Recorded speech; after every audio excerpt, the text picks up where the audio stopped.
Body's down. This is good. Something.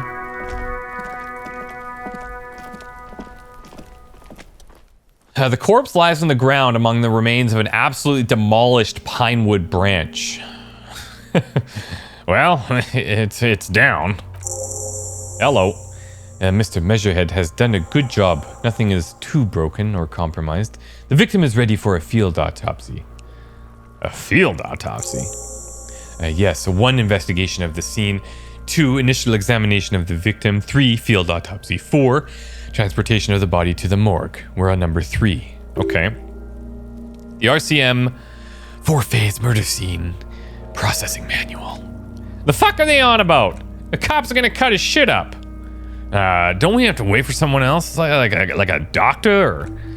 Or... no, you and I are detectives. The honorary rank of detective signifies our ability to handle the entire incident chain, from autopsy to cleanup to social work, everything. Oh, what do you mean honorary rank?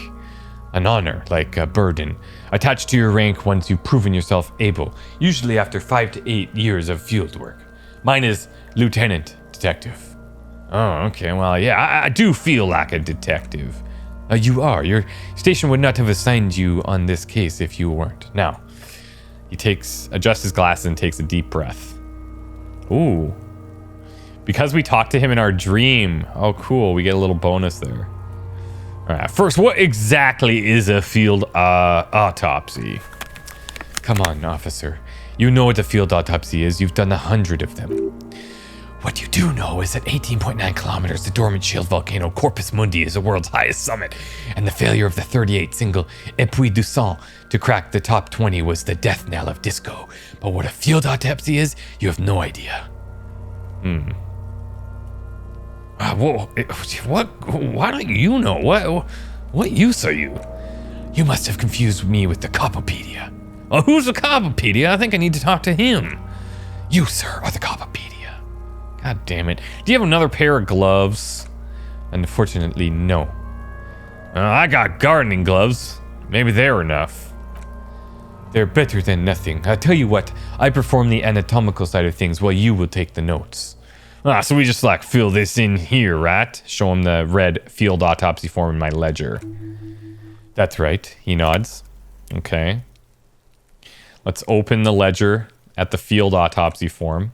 The dead man stares in silence as you crack open the ledger. The bright red paper is covered in boxes and lists describing the condition of his skin and organs in 3 parts. Above those, an 11 field info form needs filling out first. It begins with... Begin. Number 1 assistant. That's you. All right, well, we're going to go Harry Dubois. The corpse is indifferent to your scribblings, just lies there.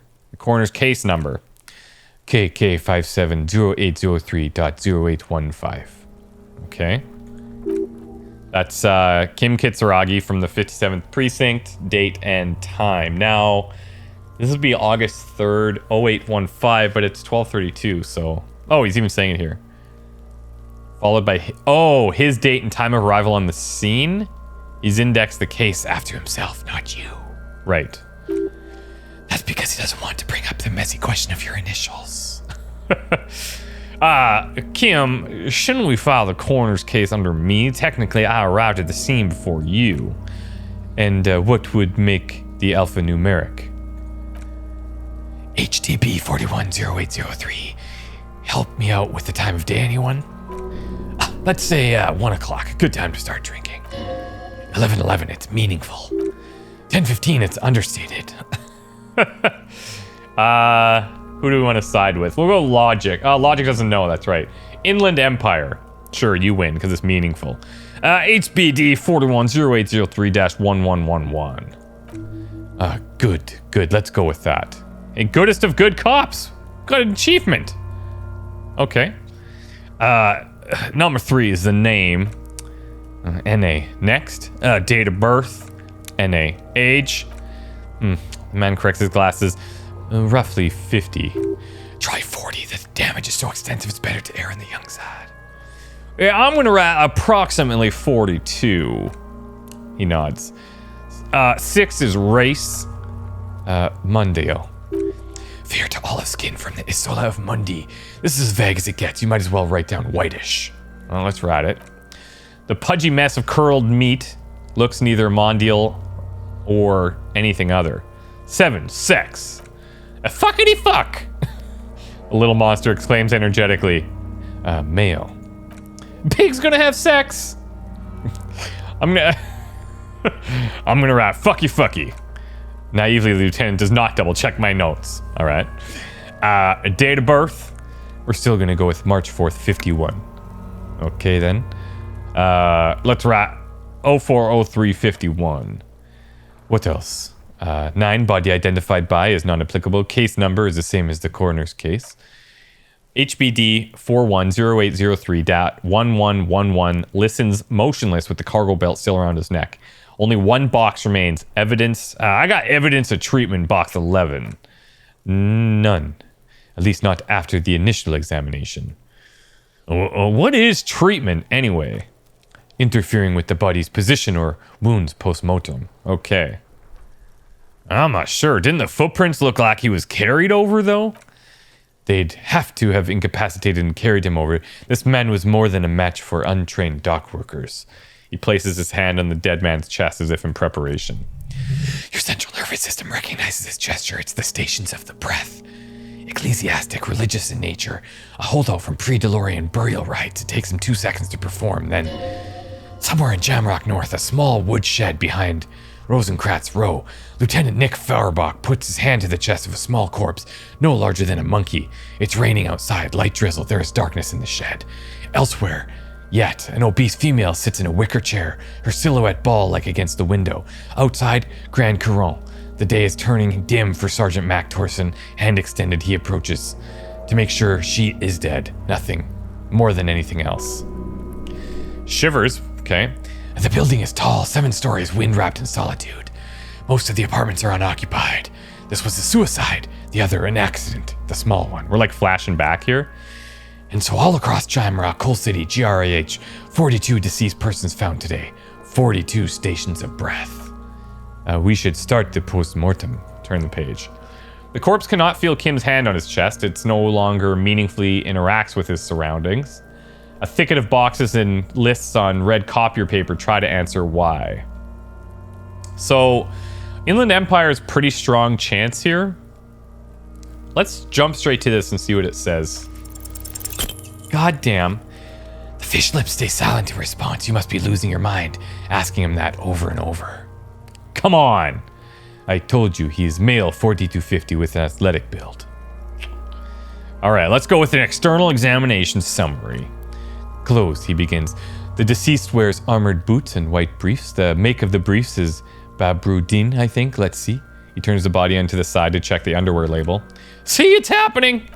Babrudin, yes. Inexpensive, size medium, color white. The disappointment is palpable. The red-haired thing was expecting something more lurid. I will write it down. The rest of the clothes have been removed post-mortem by scavengers. In order to get the victim's ceramic armor, officers... I guess they've been removed post-mortem in order to get his armor. Officers are in search of the missing pieces. Removal of the boots is left for processing. It would be clever of you to omit the boots altogether, sire, if you are to keep them for yourself as you ought to. You've deserved them more than anyone else. Yeah, actually. When am I going to get them? Patience. After the autopsy, before the body is taken away. There will be a window of opportunity after the lieutenant has gone to sleep. Hope this has helped you, my liege. I'm omitting the boots. The boot has a serial number. He twists the dead man's foot. It's E50.100.1000. The lines between the plates are in the shape of the alphanumerical. The number is purposely concealed by the design. Write it down. Tattoos. The upper torso is covered in a single continuous tattoo resembling a map of the night sky. It reaches from the right shoulder to the heart. The ink is blue and white. The assistant has a color photograph of the markings to be added to the case files as document A1. The photo is taken on the scene using a Trigat Mini. Write it down. The deceased has a belt for airlifting cargo around his neck tied with a hangman's knot. Color, yellow, length 3 meters. There is a buckle on the other end. He produces a measuring tape. Well-nourished, athletically built, measuring 1.8 meters. Generally consistent with age 42. Preservation is good, ambient temperature below freezing. Body hair is light brown. Distribution is consistent with age. Kneels in to get a better look. The deceased had male pattern baldness, hair combed back, short. Well, we better touch that hair. This hair feels wet, soaked with rain, cold to touch. Not that different from a living person after a swim.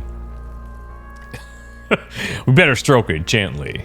The stench is suffocating. Strands of dark brown hair start sticking to your hand like thread off a ragdoll's head. Let's keep petting him. More hair sticks to your hand. Hair off the rain-soaked head of a dead man. There are bumps and dips in the skull, an alien landscape. Alright, short, light brown, male pattern baldness. Lividity is consistent with hanging. The body is congested. Contusions are present on the head, chest, and thighs. Consistent with stones thrown post-mortem. Low velocity. A fucking low velocity? You think Kuno doesn't know what you're talking about? Velocity was fucking max. Talking shit about Kuno's velocity. Lieutenant pays no heed. In addition, there are bite marks on the face, scalp, and chest. Consistent with predation. Write down what it meant for high velocity. We'll just write it down. A ligature mark. The lieutenant produces a small folding knife with the other hand pulling on the belt. He starts cutting into the polyester. The stench is horrid. After a while, it's obvious the material can't be cut. The steel wiring, he concedes, breathless. There's too much of it. We need to remove the belt so we can get to the ligature mark. Well, we have the bolt cutters. You got just the right tool for that, the chain cutters. Yeah. Oh yeah, Kim, I'm prepared as we pet the chain cutters. The hangman lets out a joyous little bubble of rot from his nose. Good thing we got those chain cutters. Always good to think ahead. Now, he points the rope to squeezing the dead man's neck. We need to cut the belt to see the ligature mark below. Carefully, with as much precision as you can. Oh, see, my pig is gonna fuck his head off. No, he ain't. He looks blasé. Your pig's a boring fuck. Cut the belt off. We got one chance. Let's ignore these kids. Let's look for a good spot to cut. The belt is equally tight around the whole circumference of his neck, swelling over the edges like white bread rising from the yeast. Physical instrument. Oh, boy.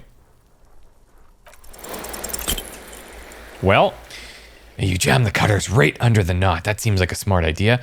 Yeah, somewhere there. Already you're buried deep in the man's flesh. Then you rotate them to get a better hold. And then... Fuckity fuck. Lieutenant looks by, somewhat worried as you summon power words to your aid. I gotta rotate some more, I think. Really, really bad smell is coming from there now, and kind of a cracking sound. Alright, let's cut it. Yeah, fuck him. Fuck that Fagari. Corpse fucking time. Told you my pig was hardcore. He steps in and takes the chain cutters from you. I should have a go before. I think I have a strategy. Yeah, no, let's let him do it. He sinks the cutters into the knot, preparing to perform the cuts with his elbow to his knee for better precision. Snap! The knot is slashed. Another cut in the belt falls just like a flower bouquet, revealing the dead man's neck and the dark red ligature marks around it. Here, he hands you the chain cutters back and then kneels closer to the body, running his finger along the dark red groove until he comes to a gap. The rope rises to a point, he says, leaving a gap in the ligature mark. The suspension point is in the back of the neck. Oh, sorry. The rope rises to a point, he says, leaving a gap in the ligature mark. The suspension point is in the back of the neck on the nape. Hemorrhaging is observed on the skin above and below the ligature mark. The mark is well pronounced, consistent with a drop from 1 or 1.5 meters. Okay. Chest is intact, a normal contour. Abdomen is protuberant, pelvis intact. Genitalia pulls down the man's underpants. Oh, Kuno. Yeah. Kuno, it's happening, see? I fucking knew it. Genitalia is male and unremarkable, no evidence of injury. I gotta take a closer look for myself. The dead man's penis is average sized, congested from the downward collection of blood. The testicles are uneven in length, hanging underneath. The genitalia is greenish, marbling and present around the crotch. YouTube, I did that for you. I knew you all wanted to know. Let's write it down and move on. Back is symmetrical and intact. Upper and lower extremities are intact but asymmetrical. There are combat injuries on the right hand, thigh, and hip. In addition, I see smaller residual scars, too numerous to count, covering about 30% of his skin.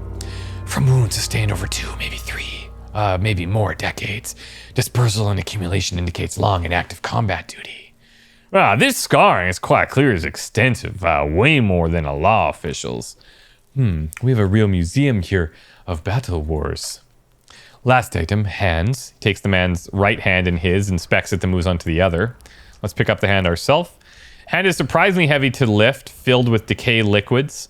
Feels as though it could explode if squeezed harder. You're suddenly repulsed so much that you feel compelled to drop it. Hands are clean. No sign of injury from struggling. Well, were we expecting any? I was. Maybe I'm just not seeing them. Honestly, the stench is making it hard for me to think at the moment. Okay. Let's go to an internal examination.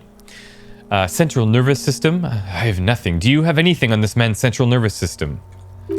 Of course, there's a moral to be drawn from it. A moral to the story.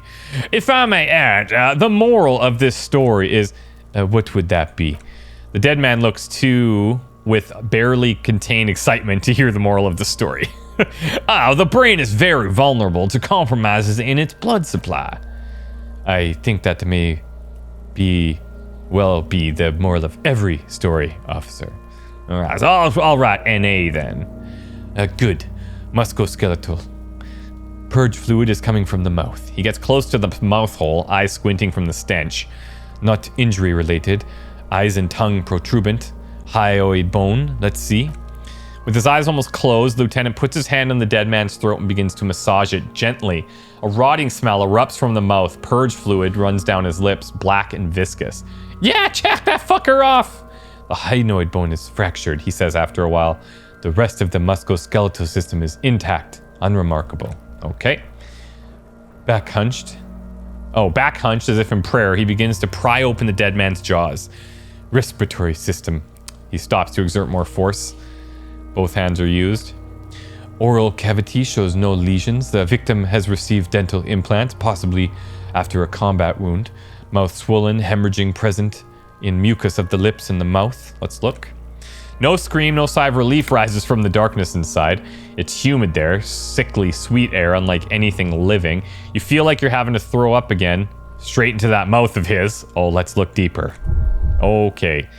It's hard. Once more, you taste stomach acid in the back of your throat. A contraction. Your throat pumps a little something from your stomach and into your mouth. You're forced to swallow just to keep looking. Let's heal here. Inside, you see darkness. Just a mess of meat and darkness. Mute silence as always. Lieutenant lets go of the jaws. Mouth snaps shut before you. Hemorrhaging present in mucus. All right. Wipes his brow. Hepatobiliary. NA. Why? Don't we have anything? He looks at the corpse's stomach with a mixture of tiredness and disgust.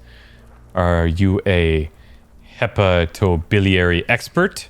I don't think so. Neither am I. Oh, and that's it? That's it. I don't know what that is either. NA.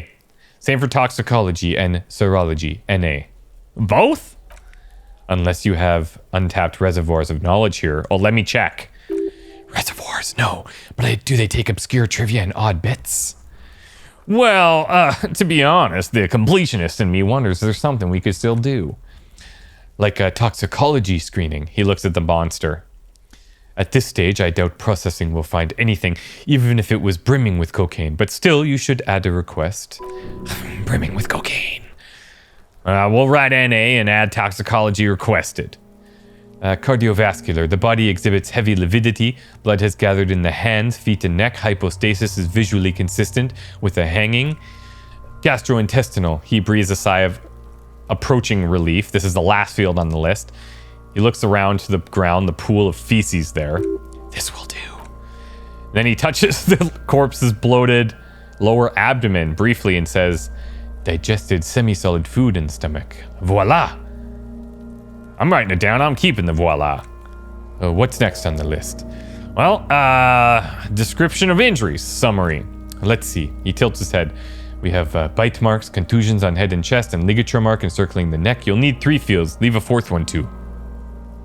What about all the injuries we've afflicted? Oh? So we inflicted them? Okay, well, maybe I have inflicted. Okay, so there's an incision on the thorax from a chain cutter. There's a pause. I wouldn't mention it. Better not to muddy the waters. Yeah, I agree. Isn't that a little sloppy, though? Be pedantic, if you like. It doesn't matter. No one else is going to investigate this man's murder, and if they do, such details would only confuse them. See, these pigs are fucking corrupt, the boy nods. Why don't you fuck him if you love him so much? Now, injuries. Alright, bite marks. He nods. Head, chest, and scalp bite mark injuries. Predation by birds has caused damage to the body. Odontologist does not need to be consulted. Write it down. And your opinion, officer. Beneath the description, there are 2 boxes waiting to be ticked. Let's see. Birds cause damage to the body.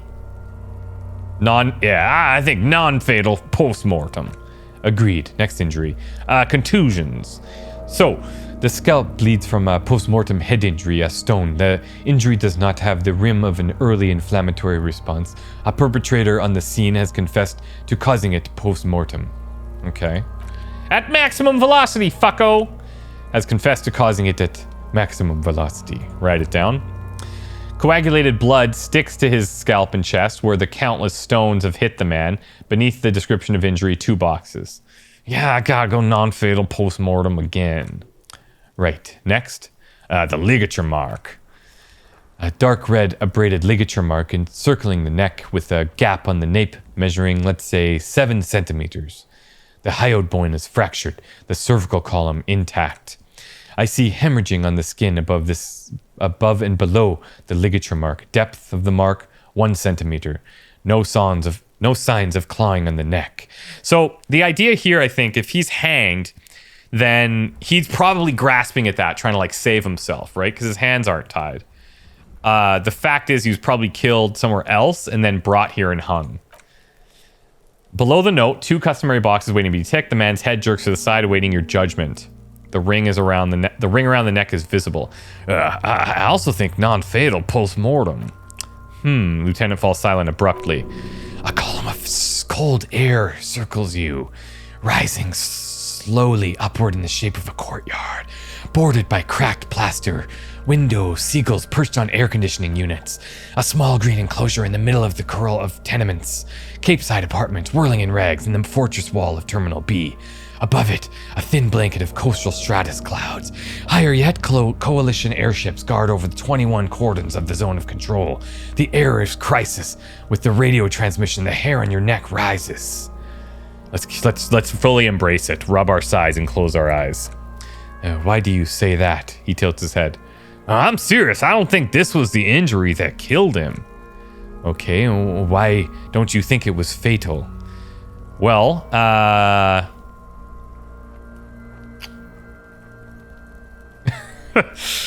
well,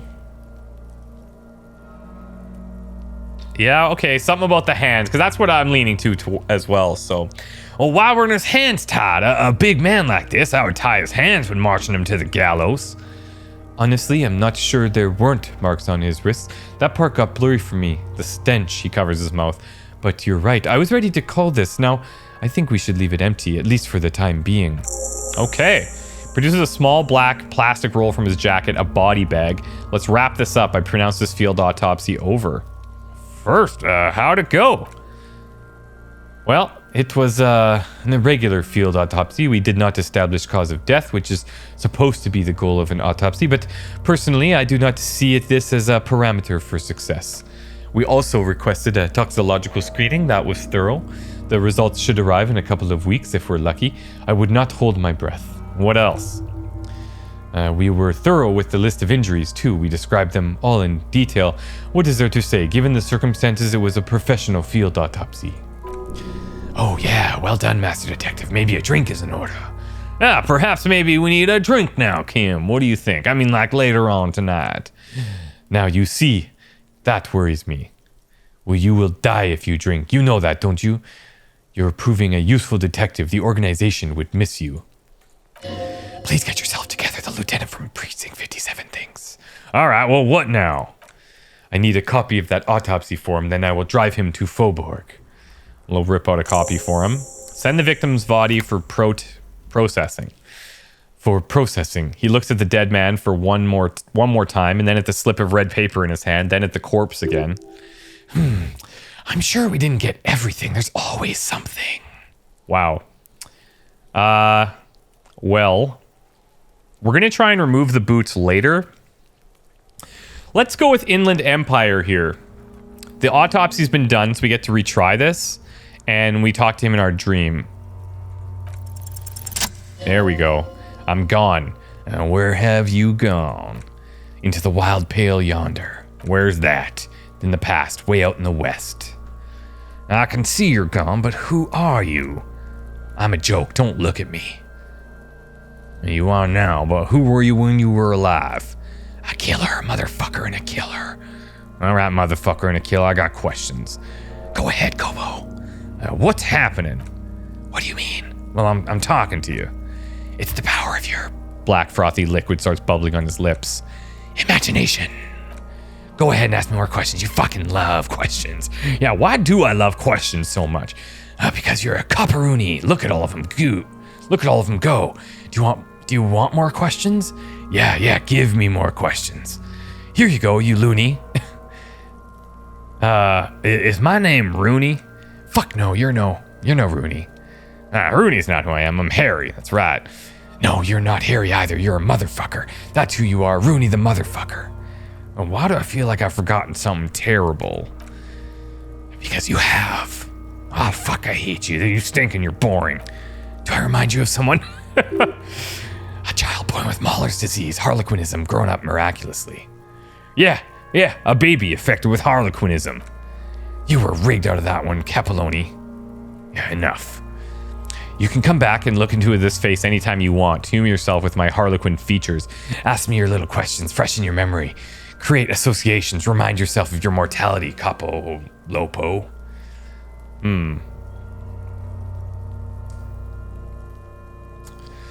Well, can you tell me something, dead man? Shoot, Looney Rooney. No. We're not going to try to remove the boots. We're going to do that after Kim goes to bed, as the journal insinuated. We might as well try this. Search the body one more time thoroughly. Come on. Okay. You run your hands over the victim's cold body. His limbs, his torso with the swollen organs. Maybe you should be more thorough. Kim already looked under his fingernails. Let's do it anyway. Let's look under those nails. His fingernails have turned dark. They're chipped and quite long. There's dirt under them, that's all. Do you think we missed something? You can't shake the feeling that there are more secrets concealed in the flesh before you. Yeah, there's something we're not seeing, Kim, and it rubs me the wrong way. Okay, well, we're in livor mortis here. He's disintegrating. We need to refrigerate the body. If we want to conduct another examination, we need to do it fast. Okay, well, where do we find a fridge for the body? Hey, wasn't there that... Oh, the giant ice bear. Yeah, the giant ice bear sarcophagus below the building. He points towards the commercial area. An absolutely colossal fridge, still plugged in, literally in the shape of an ice bear. Yes, now, I've rarely been disappointed by the size of a giant ice bear fridge, but I think we should still take a look at it first, make sure it's big enough before we carry him over.